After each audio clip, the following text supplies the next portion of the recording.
This is lesson 20.4, relations between capital and labor. And when we say capital in this context, we really kind of mean people. And when we say labor, we really kind of mean people. How did the changes brought about by the Industrial Revolution lead to new social classes? And how did people respond to the new structure? We've got College Board topic 6.4 again, social effects of industrialization, explain the causes and consequences of social developments resulting from industrialization.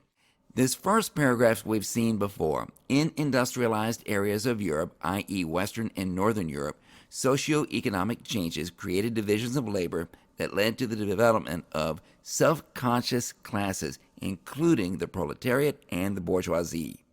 But this second paragraph is new. Class identity developed and was reinforced through participation in philanthropic, political, and social associations among the middle classes and in mutual aid societies and trade unions among the working classes.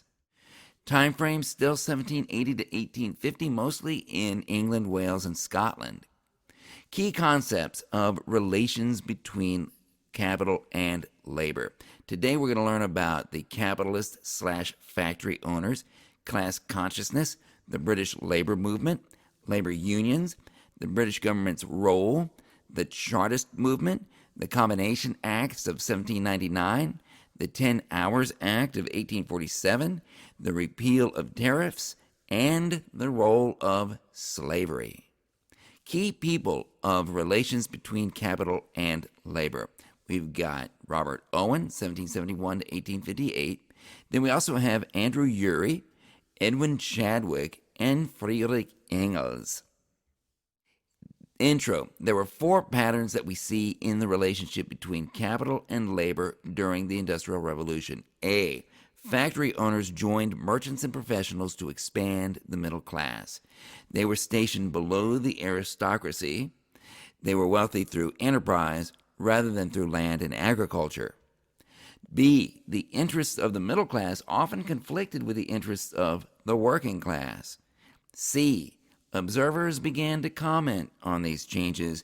And D. Slavery abroad also contributed to the industrial process. Being a factory owner was not nearly as glamorous as it sounded. One could easily fail financially. You had to do everything possible to cut costs. Profits had to go back into the business, and those who managed to survive the process felt justifiably entitled to the rewards. They had taken the risks. They had worked like crazy. Barriers to this elite middle class increased as the Industrial Revolution continued. It required education, which was expensive. And by 1850, the wealthy were more likely to have inherited their money than by having made their own fortune. This expanded middle class saw themselves as different from their workers, and this came to be known as class consciousness. This was a term coined by Karl Marx, who we'll study later. Middle-class women were encouraged to avoid work altogether. Working was not considered ladylike. Economic opportunities for middle-class women actually decreased during this time. Observers started commenting on all of these changes. For example, the Romantic poets started commenting. William Blake, he called the mills satanic in his poem Jerusalem. William Wordsworth, he lamented the end of rural life, and he commented on the pollution of land and water. The Luddites backed up their commentary with concrete action. These were handicraft workers in northern England, and they actually attacked factories and destroyed the machines in them. Doctors and reformers, these began publishing works on health problems created by factories. Economists, you had Thomas Malthus and David Ricardo, who we studied last time. Both were very pessimistic about the economic situation of the workers. Friedrich Engels took social reform to a whole new level. He did a study of industrialization in northern England, and he called the middle-class industrialists thieves and murderers. And he claimed that the poverty of the modern industrial worker was worse than that of the cottage worker and the farm laborer had been. The minority opinion was that conditions were improving for the working class. For example, Andrew Urey praised factories for their good conditions, and Edwin Chadwick, who we'll learn much more about later, pointed out all the new necessities and luxury items that the working class people were able to buy now. But keep an eye out for Edwin Chadwick. He's an unsung hero of history who will wind up saving countless lives just by doing his job competently and diligently. The British labor movement. By 1850, many old jobs lived on. Farming was still the number one occupation. Domestic service was the number two occupation. Artisans still worked with hand tools in many industries. For example, in the iron industry, the old and the new were interdependent.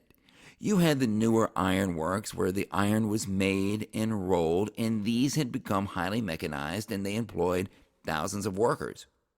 But the iron that those modern factories made was then used to make lots of finished goods that used iron, silverware, tools, toys, etc. But these industries still used the older handicraft skills and methods of artisans.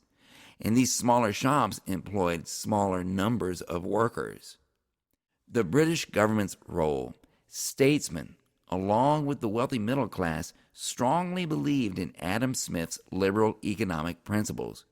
And when we use the word liberal in the 19th century, it doesn't mean nearly the same thing as it means today. It often means the exact opposite of what liberal means today.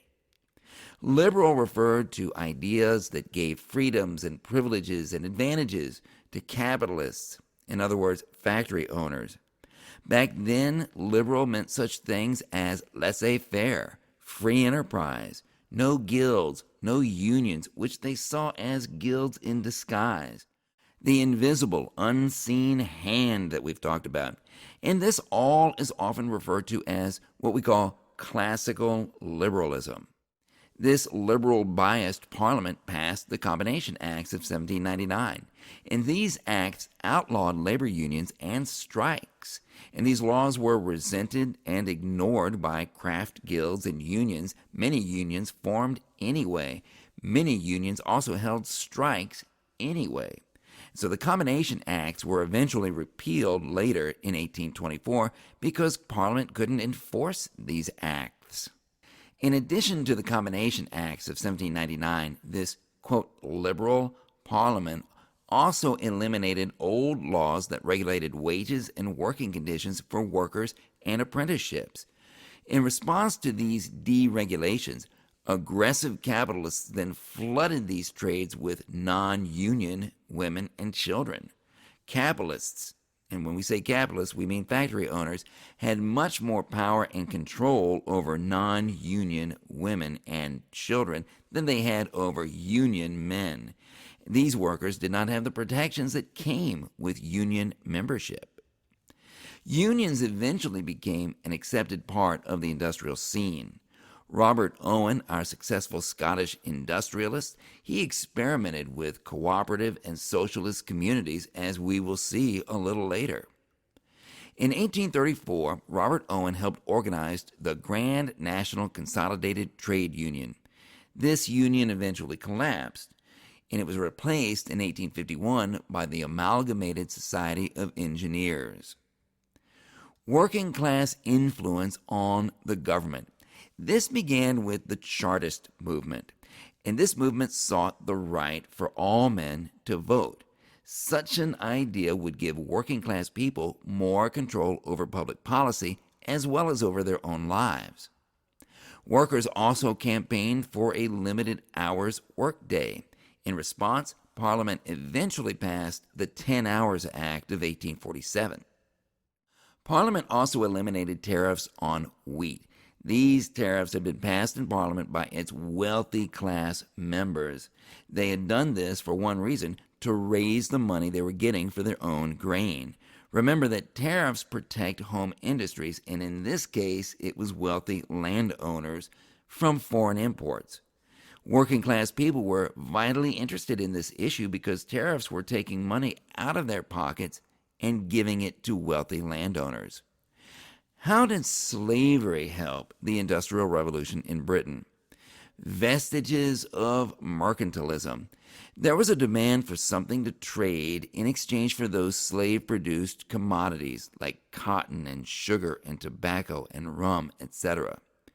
You want to be trading manufactured goods for those commodities and those raw materials.